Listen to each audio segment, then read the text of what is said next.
Hello, and welcome to Discovery Corner. I'm Claire Melvin. Pop the kettle on, pour yourself a glass of wine, maybe even put your trainers on or run a bath, and join me for another journey of discovery. February is the month of love, and in Discovery Corner, I'm joined by Sibylle Ansley, a dating and relationship coach, to talk about love and finding love in midlife. So welcome to the podcast, Sibylle, and it's great to have you here. Thank you, Claire. Great to be here. Now, I'm going to say I'm intrigued as to what a dating and relationship coach is. So could you please share what it is and how you ended up becoming one? Yeah, with pleasure. So a coach helps people, as I'm sure many people know by now, work towards a certain goal. That started in sports, and then it kind of branched out into all sorts of areas. Many people have a business coach or a life coach. Yeah. And so I think it does come as a surprise for people that you can set yourself a goal in dating or in love and then work towards that. Because we still kind of believe, we have been influenced by things like Hollywood to believe that you don't really have to do anything, or you can't even do anything to find the right partner. It's up to fate. Yeah. So this is definitely something new, I think more so in Europe than in the US. But what I do is I specialize in helping single women, and especially women who are a bit older, so no longer in their 20s, starting really in their mid-30s, because this is where dating becomes more of a challenge, especially for women. We can go into that if we want, and where it can become quite frustrating and tiring. And so then if someone wants support in this area, and if they believe that they can do something about that to speed things up and to also feel better during dating, and of course find the right partner, then I'm there to support them with the conscious dating framework, which was developed by the Relationship Coaching Institute, which is where I trained. So did you just sort of wake up one morning and thought, I know what, I'll be a dating relationship coach? You know what? So short answer, no. I have always been fascinated by people. I have always had this longing to have a partner by my side. Even when I was a teenager already, I wanted to have a boyfriend more than anything. Yeah. So just having this person who sees you, who finds you special, and who you can have this special relationship with, that has always been a priority of mine. I think it's often the case that what we want the most kind of eludes us. That was my case too. So for a long time, I really struggled in relationships. I even felt like I was the odd one out, and there was no one out there for me. I had very low self-worth, and that was kind of reflected back to me also in my relationships. I found dating very stressful in that it was an emotional roller coaster for me. I did get married in my 20s, and I was in a 14-year-long relationship / marriage. We also have a son together. But then that ended in my late 30s, and I was then divorced with a child and wanted to find a partner again. So that desire immediately popped up again. It wasn't like, okay, this marriage failed and now I'm giving up. It was almost even stronger. So for me, it was really this drive to find the right person. And like I said, dating was hard though. I was attracted to the guys who didn't want me or who just wanted a bit of fun. Yeah. And the ones who wanted me, I found boring. Yeah. I can relate to that. Right? We've all been there. And I speak to a lot of women who can relate to that.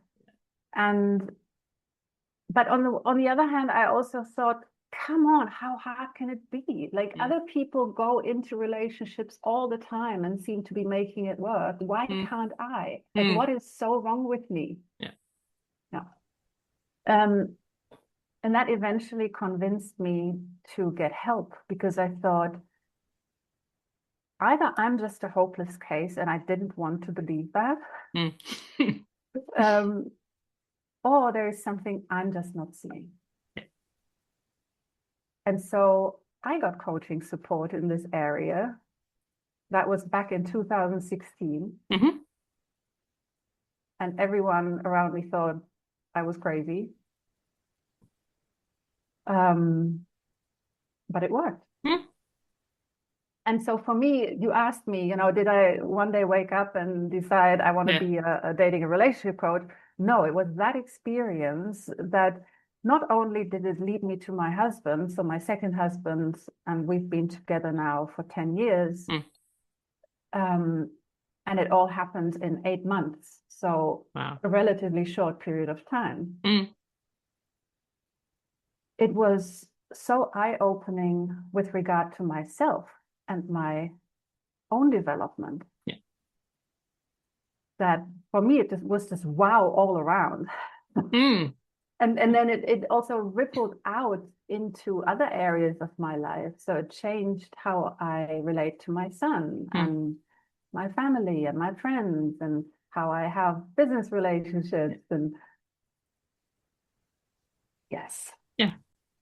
And it's funny because you look at things like dating apps, and I've done a bit of research into this, and then you sort of find, people, like a dating agency. So in a way, it's almost an extension of that. So it's, rather than just looking yourself, you're kind of helping, looking at you in order to be able to then find what it is that you want.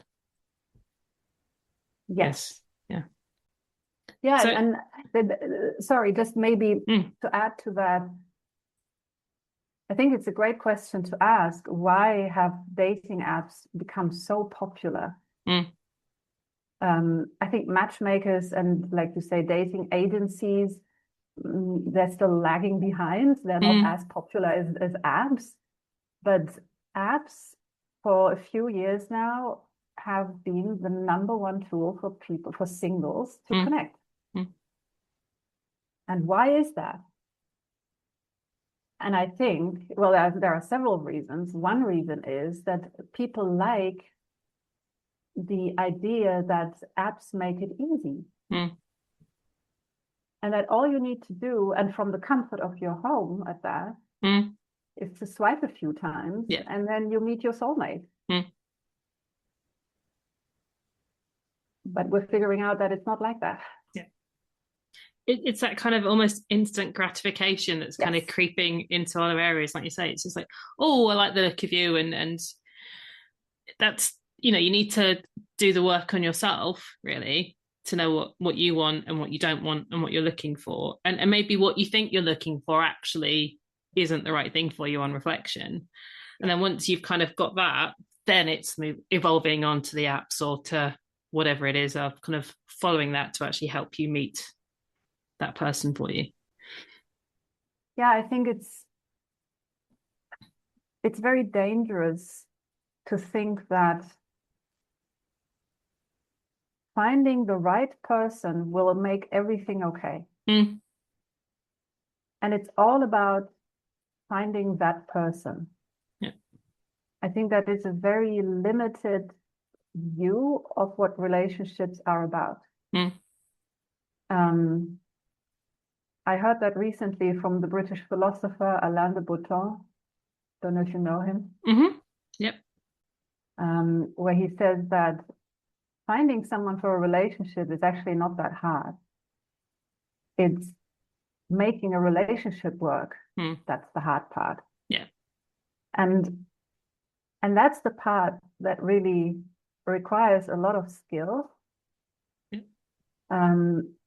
Actually, dating already requires a lot of skill, but we don't think about it that way. Yeah. We think that as human beings, all we need is someone to take one look at us and then fall in love with us, accept us as we are, as is, and that's it.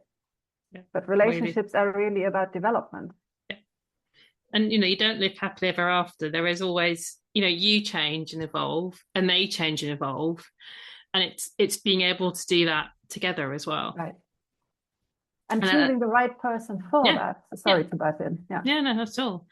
And I was going to say that things like that, you don't really get taught about relationships anyway. You just kind of try and figure it out yourself and, look at what other people, and sometimes you see things, or you have the, proverbial red flags, but you don't necessarily realize that they're a red flag. So you go, well, actually, that's not a great thing, but that person likes me, so I'm just going to put up with it. And it's knowing your own self-worth that actually I'm not going to put up with whatever that thing that person is doing, because I deserve more than that. Oh yeah, there's so much in what you just said.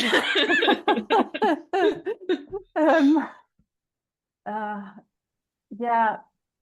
So we don't get taught at school, for example, how to have functioning or even great relationships. The thing is, we do get taught something, just not consciously. Yeah. Because we grow up modeling the relationships around us. So we all function on pattern. Yeah. The problem is when we grow up and we struggle with self-worth, just to take that as an example, and we don't learn that our needs and our boundaries matter. Then later in life, we're actually attracted to, so I speak from the point of view of women. Yeah. So then we are attracted to, if we are heterosexual, men who precisely violate our boundaries. Yeah. So we even find that attractive because it's familiar. And so very often, first of all, it's a case of even realizing that there is something going on here that I should stop and change. And that realization on its own can be hard on our own. Yeah. Because it can be a massive blind spot. And falling in love, so having this chemistry with someone where we then actually have a dysfunctional relationship, it actually feels exciting at the beginning. And so we want more of that excitement, and our hormones get triggered, which is very addictive. Yeah. And so, of course, we overlook the red flags. And then again, if we're kind of brought up to model the patterns and those relationships around us are dysfunctional or unhealthy or non-existent, then you're kind of filling the gaps in with something that kind of looks like maybe what you saw somewhere else, but actually it's like I say, it's not healthy. Exactly. Yeah. So I'm it's funny because I'm in a situation now that I still can't believe I'm going to say this. I'm turning 50 this year, and it feels scary. And I've got a lot of friends who sort of married in their their 20s and 30s, and I went to a lot of weddings 20, 30 years ago, and now we're at that stage that quite a few of, I can probably count on two hands and possibly go even to a third, friends are now getting divorced. Their husbands have decided, had enough of you, I want to trade you in for a younger model / whatever other reason that they come up with. And then you've got these women who are now have had that almost the rug pulled from under them. They maybe aren't as financially sort of stable as they had been. They don't have kids, so they're now looking after the sort of the main caregiver of the child.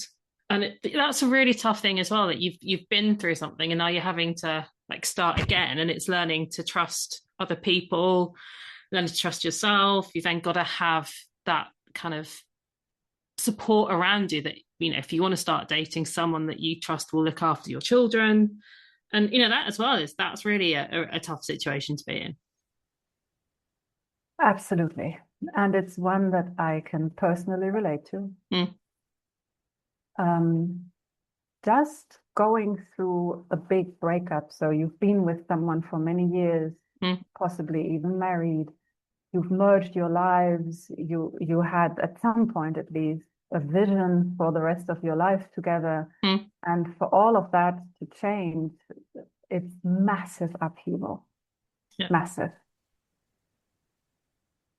And so, like you said, it's very destabilizing because suddenly you have to rethink everything, basically, from childcare to how you work, finances, how you even make time for friends, family, yourself. And very often we ourselves are at the very bottom of the list. Yeah. And then to throw into the mix something like dating. I think for me, a huge issue why it wasn't working was that I was simply a lot of the time so stressed. I was just, juggling so many things and trying to keep my shit together, excuse my French. Yes.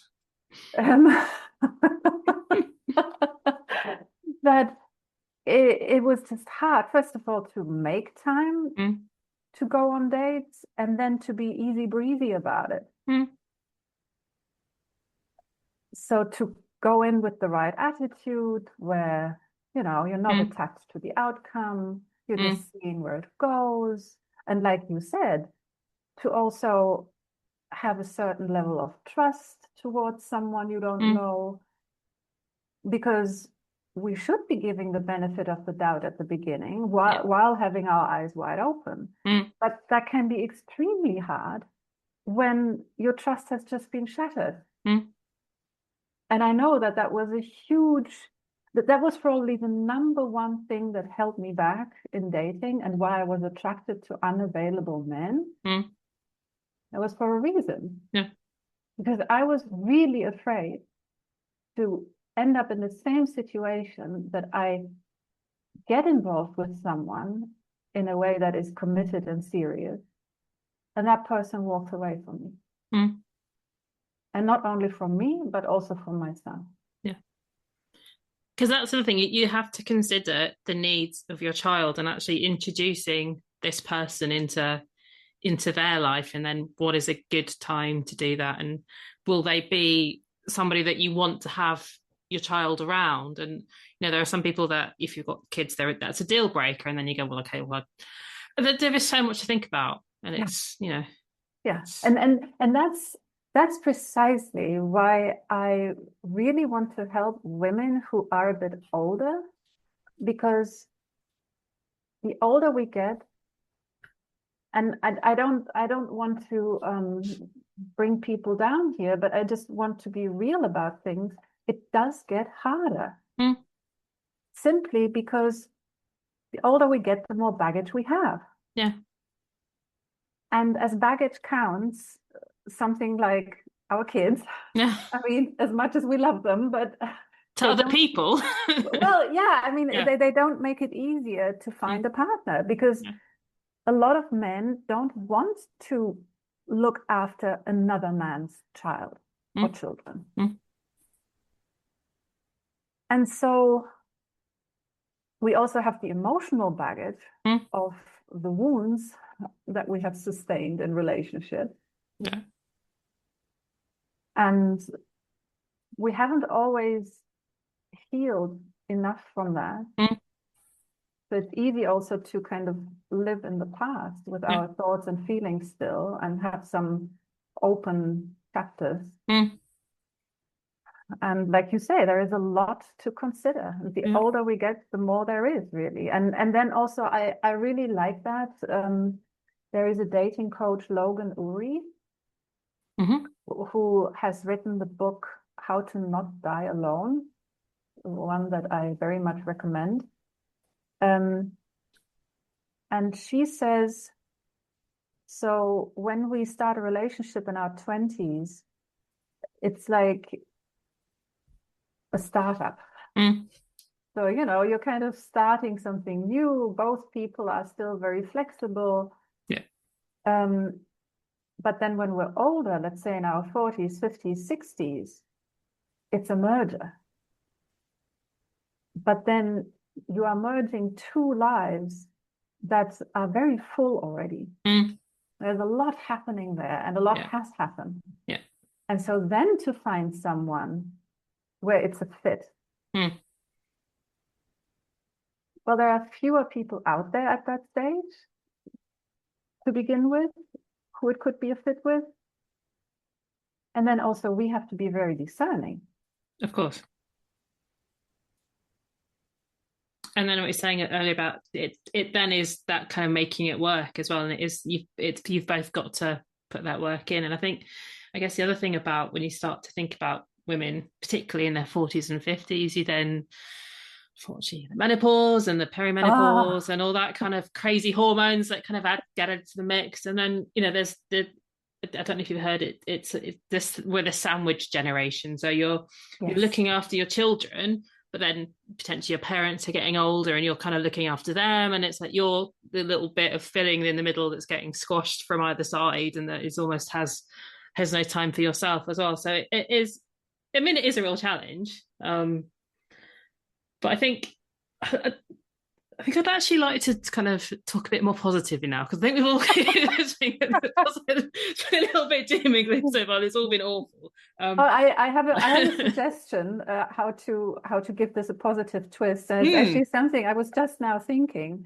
If I may? Yeah, of course, please do. Okay.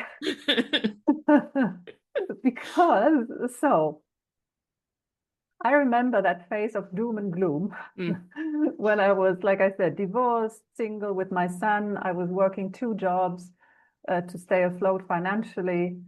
I was very stretched with a lot of things. And I was in my late 30s, and I thought, I want to find a partner now. Because I don't want life to be so hard.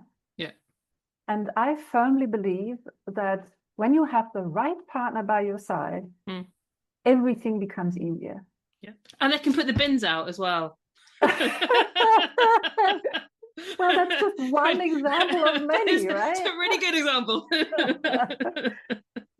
And I was onto something with that. Yeah. Because so to take my husband as an example, and he's not a unicorn, okay? Guys like that exist. I think we often forget that when we've been disappointed, and we date for a bit, and all we see is being ghosted, and guys disappear and they disappoint, and so on and so forth. We think that all men are like that, but they're not. And so he is someone who is very generous, very kind. He is one of the most helpful people I know. Like, he will do things even before I have realized they need doing. Wow. Has he got a brother? He does, but he's married. So, and he is also, like, he's my rock. He's my biggest source of also mental, emotional support. He's been my biggest supporter in creating this coaching business. He loves to talk about all things relationship with me. Yeah. And he's a great advisor also when it comes to parenting, because he has 3 kids of his own. So there is just so much that I can share with him, and so much in terms of resources and strength that I can draw on. And of course it's mutual. I mean, I try to, do my best, of course, as well.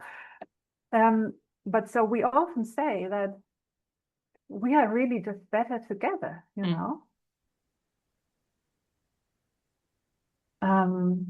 And I also wanted to come back to something that you said. You mentioned that as women, we can go through a very tough period, and it's often like the middle of life with menopause and caring for kids and parents and so on, and work. The list goes on and on. And sometimes we can think that, well, I wouldn't even know how to fit a partner in all of this. Or the right partner doesn't exist who would put up with me and all of this.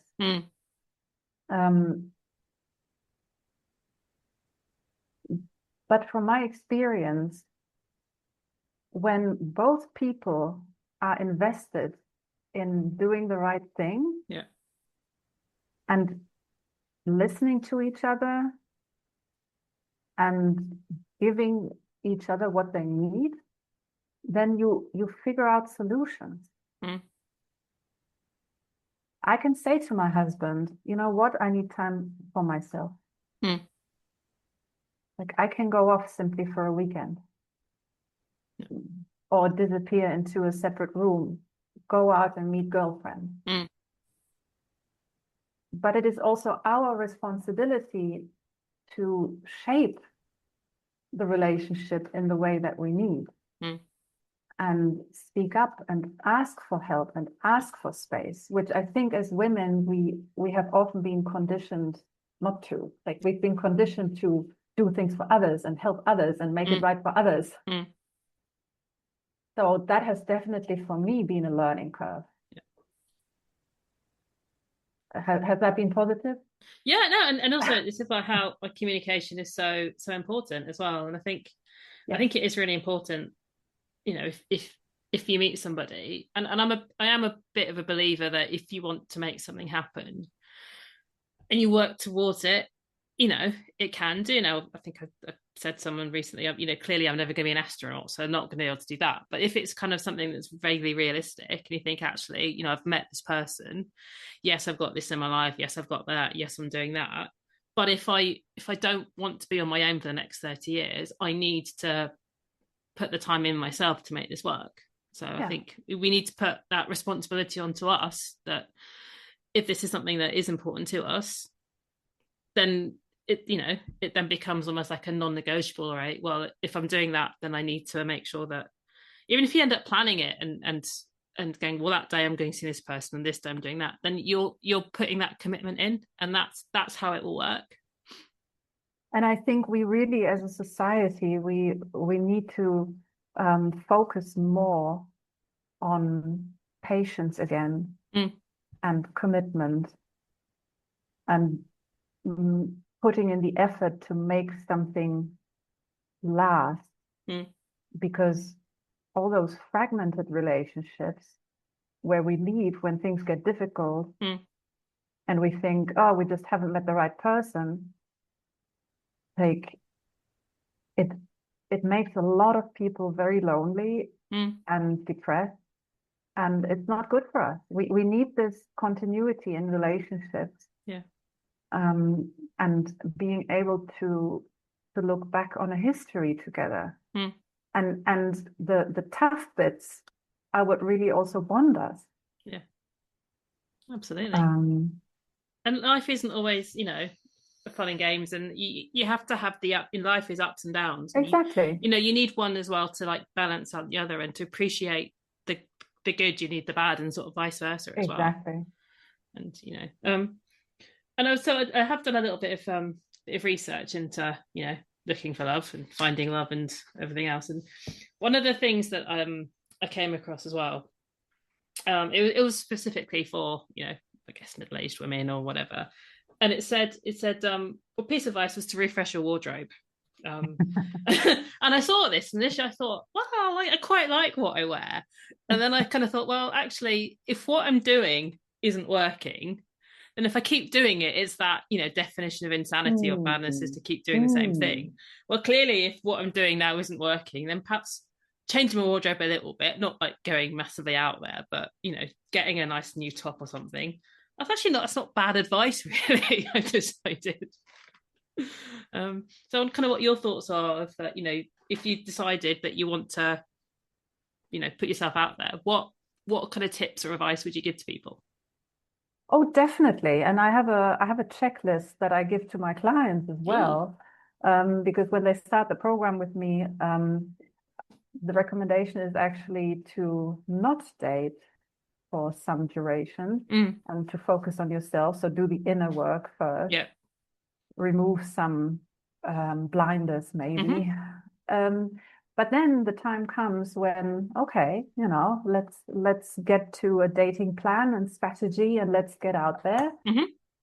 And then there is a checklist to do a few things that prepare you for dating. Absolutely. And I think it's important to ask, okay, what's the goal? Yeah. What's the goal of this preparation? And the goal is to make sure that you can show up in a way that is confident, where you feel good in your own body. And, there's always this tension between, well, if you really feel good inside, then it doesn't matter how many kilos or what you're wearing, it'll radiate out. But we also all know that when we wear something nice that we like, it can give us this extra bounce in our step. Of course, yeah. So why not? Yeah. But I would also see things in perspective. So there are things that we can do that matter more, and things that are kind of cherries on top. Yeah. I mean, the cherry on the top is the new top. It's not the main thing. Right. I would tend to agree with you. Yes. Yeah. And another thing that I saw as well, which made me laugh, and it just said, like, get out of your house. And that seems like such a simple thing to do. Actually, just get out. But you're not going to meet people if you don't leave your house. Oh, I think that's actually super important advice. And I know that it can feel daunting, especially for introverts. Yeah. I know. I'm much happier at home, but yeah, completely. No, I know. And I remember, though, thinking that if I stay at home on the couch, I can say goodbye to this dream that I have, of meeting my man. I guess I have to go out and meet people. Yikes. And I remember going to an event, kind of like a social event, like a mixer for expats. And I remember standing outside the pub or wherever it was, looking through the window, and it had been quite a trip into the city for me. So with some prep and, getting ready and so on. Yeah. Looking through the window and feeling like, I can't do this. And I went home again without going in. So I know it can be hard, but so it's not a small thing for some people. Some people love it, right? But others struggle with this. And then also really choosing the places and events where you go. Also being discerning about that. So that you don't spend too much time and energy simply going to the wrong places all the time. And then you run out of steam. And I guess that's things like, it's then doing things that you enjoy. Like, I mean, I'll do a park run every week. Or going, so you'll stop making those little baby steps to going out and just trying to meet people a little bit organically as well. And, maybe tell your friends, hey, Bob, I'm looking for a partner. Do you know anyone? Oh, Claire, seriously, what you're saying, I think, is super important. And it's all also part of the coaching that I do. To first of all, go with what you enjoy. Yeah. And what feels good to you, also where maybe you can act out some of your values. So that there is alignment there, and that you possibly meet people who share the same values. Yeah. but mostly also so that you come with the right energy. When we enjoy something, we're happier, we're more relaxed, we can get passionate about something, and that's attractive, and that's so much more attractive even than a new top. Yeah. And then you're also in your kind of your comfort zone. So though you're kind of in a way looking for something that, or not looking, but you're going out to maybe find someone, you're doing something that you know that you can do. And it just takes the pressure off a little bit as well. Oh, it's so good. And then also, you know, sometimes women say to me, oh yeah, I go dancing, but there are 90% women there. So I wonder if I should even go if I'm only meeting women. I think to begin with, simply, like you said, go out and socialize, meet people, meet new people, be active, because we also need to practice social skills. Yeah. And we might think that, well, I'm a human being, I have family, I have friends, I have work contact, I have social skills, thank you very much. But but there is actually quite a variety of social skills, and we might not be so practiced at some of them. And maybe your new dancing buddy has a brother. Exactly, right? You never know. Yeah, but you'll never know. And this leads to the second thing also that you said, which I think we should highlight here, and that's tell people that you are looking for a partner. But without sounding desperate. Of course. I mean, there are ways and ways of doing it, right? Yeah, absolutely.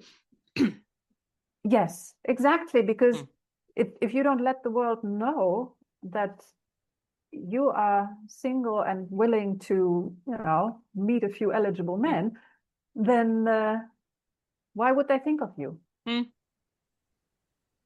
So absolutely, don't be shy about that. Let people know. And you never know, one of them might go, do you know what, I've had this perfect person. I didn't know you were looking, but now I know you do. No, I will absolutely introduce you. Because again, you just never know what's in front of you. Exactly. Yeah. Yeah, your person could be right around the corner, and you don't even know, and they don't know. But we really have to take kind of initiative and agency and responsibility for what we want. And I think of it almost like letting the universe know through our actions and through our words that we mean it. Yeah. You know? And we do that in all other areas of life naturally. Like if we want to become a doctor, then obviously we have to do something about it. We won't just wake up one day and we're a doctor. Yeah. It's a good thing. Probably, yes. Safer for everyone. Absolutely. Well, we're coming to the end of our time now, which is, I've been really enjoyed this conversation. I just wondered if there's any little final little tips or little pieces of information that you wanted to share with people. I would say this last bit is a good bit to end on, which is if you want to meet someone, then I would say the first thing is to believe that you absolutely can. Yeah. So there are several great matches for all of us out there, not just one. It doesn't have to be a needle in a haystack kind of search. And then do something about that. Talk to people who you know, who you trust with relationships. Yeah. Maybe you know couples who have good relationships. Talk to them. Like get really curious and invested in this area. I would actually really set a few hours in the week aside just to learn about yourself in relationships, dynamics between men and women, or whatever your preferred gender is. Yeah. Follow relationship coaches online, on social media, and watch YouTube videos. There's so much you can do. Read books. Yeah. The list goes on. And then when you're ready, get busy. Yeah, go out. Go out. Be social. Exactly. That's amazing. Well, thank you so much for your time. I've really enjoyed having you on today. Thank you so much, Claire. It's been an absolute joy. Thank you. And I will see you all on the next episode of Discovery Corner. Thank you for spending your time with me today.